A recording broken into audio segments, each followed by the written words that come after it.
इसके बराबर है 4186 जूल के, 4186 जूल के। 1 बीटीयू जो होता है ब्रिटिश थर्मल यूनिट बराबर होता है 1055 जूल के, ठीक है। और 1 जूल जो बराबर होता है अप्रोक्सीमेटली 10 पावर माइनस 3 बीटीयू के, ठीक है। इसके बाद आपने याद रखना है कि 1 किलोवाट आवर ये बराबर होता है 3.6 इंटू 10 पावर 6 जूल के, या हम इसको ऐसे भी लिख सकते हैं 36 इंटू 10 पावर 5 जूल के, ठीक है। इसके बाद 1 इलेक्ट्रॉन वोल्ट बराबर होते हैं 1.6 इंटू 10 पावर माइनस 19 जूल के। और इसके बाद अगर देखें थोड़ा सा नीचे पेज, थोड़ा सा इसको ऐसे कर लेते हैं भाई, हमारे पास 1 जूल जो है वो किसके बराबर है 6.25 इंटू 10 पावर 18 इलेक्ट्रॉन वोल्ट के। 1 मिलियन इलेक्ट्रॉन वोल्ट जो होता है हमारे पास किसके बराबर होता है 10 पावर 6 इलेक्ट्रॉन वोल्ट के।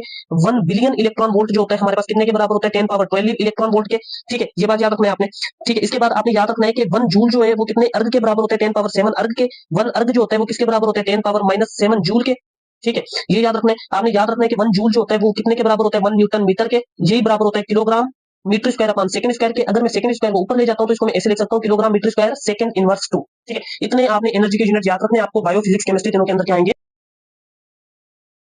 इसके बराबर है 4186 जूल के, 4186 जूल के। 1 बीटीयू जो होता है ब्रिटिश थर्मल यूनिट बराबर होता है 1055 जूल के, ठीक है। और 1 जूल जो बराबर होता है अप्रोक्सीमेटली 10 पावर माइनस 3 बीटीयू के, ठीक है। इसके बाद आपने याद रखना है कि 1 किलोवाट आवर ये बराबर होता है 3.6 इंटू 10 पावर 6 जूल के, या हम इसको ऐसे भी लिख सकते हैं 36 इंटू 10 पावर 5 जूल के, ठीक है। इसके बाद 1 इलेक्ट्रॉन वोल्ट बराबर होते हैं 1.6 इंटू 10 पावर माइनस 19 जूल के। और इसके बाद अगर देखें थोड़ा सा नीचे पेज, थोड़ा सा इसको ऐसे कर लेते हैं भाई, हमारे पास 1 जूल जो है वो किसके बराबर है 6.25 इंटू 10 पावर 18 इलेक्ट्रॉन वोल्ट के। 1 मिलियन इलेक्ट्रॉन वोल्ट जो होता है हमारे पास किसके बराबर होता है 10 पावर 6 इलेक्ट्रॉन वोल्ट के।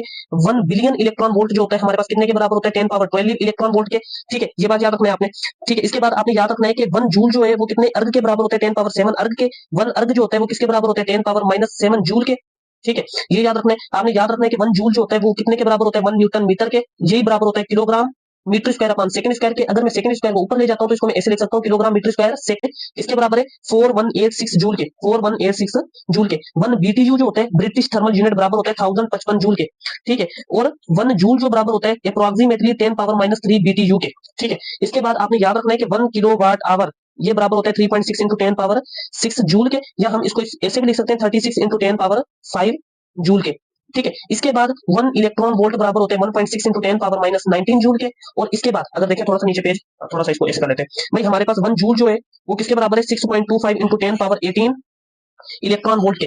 1 मिलियन इलेक्ट्रॉन वोल्ट जो होता है हमारे पास किसके बराबर होता है 10 पावर 6 इलेक्ट्रॉन वोल्ट के। 1 बिलियन इलेक्ट्रॉन वोल्ट जो होता है हमारे पास कितने के बराबर होता है 10 पावर 12 इलेक्ट्रॉन वोल्ट के, ठीक है। ये बात याद रखना है आपने, ठीक है। इसके बाद आपने याद रखना है कि 1 जूल जो है वो कितने अर्ग के बराबर होता है 10 पावर 7 अर्ग के। 1 अर्ग जो होता है वो किसके बराबर होता है 10 पावर माइनस 7 जूल के, ठीक है। ये याद रखना है आपने, याद रखना है कि 1 जूल जो होता है वो कितने के बराबर होता है 1 न्यूटन